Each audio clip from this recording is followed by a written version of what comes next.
जय श्री कृष्ण।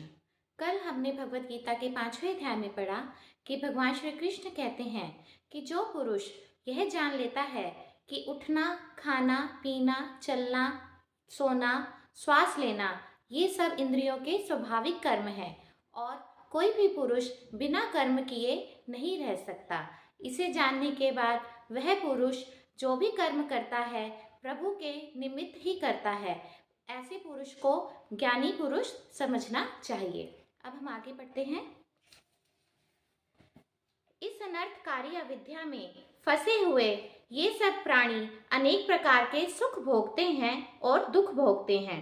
जो मनुष्य यह कहते हैं कि सब कुछ ईश्वर ही करता कराता है, यह सब प्रकार के सुख दुख भी ईश्वर ही भुगवाता है, वे प्राणी महामूर्ख हैं।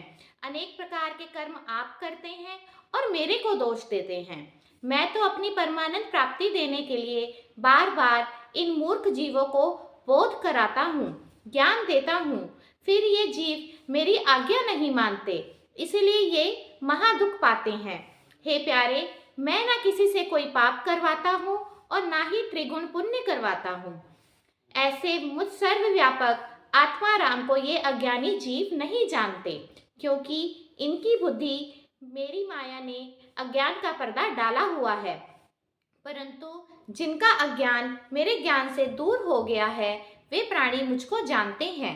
जिस प्रकार सूरज अंधकार को दूर करके सब पदार्थ प्रकाशित करता है, उसी प्रकार मेरा निर्गुण ज्ञान उन पुण्य आत्मा जीवों के अंतःकरण में प्रवेश करके मुझ परम पुरुष को प्रकाशित करता है। ऐसे जो मेरे ज्ञानी हैं वे मेरे में ही अपनी बुद्धि स्थिर रखते हैं, मेरी ही भक्ति करते हैं, मेरे पर ही विश्वास रखते हैं। ऐसे जो मेरे प्रेमी भक्त हैं वे तत्काल अपने पापों का नाश करके मुझ अविनाशी परमानंद को प्राप्त करते हैं।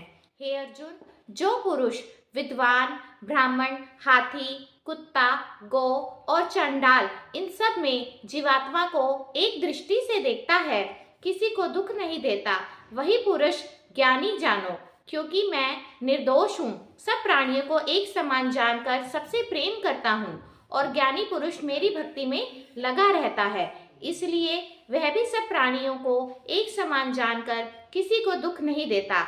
ऐसा जो ज्ञानी पुरुष है वही इस जन्म में संसार को जीत लेता है। जय श्री कृष्ण।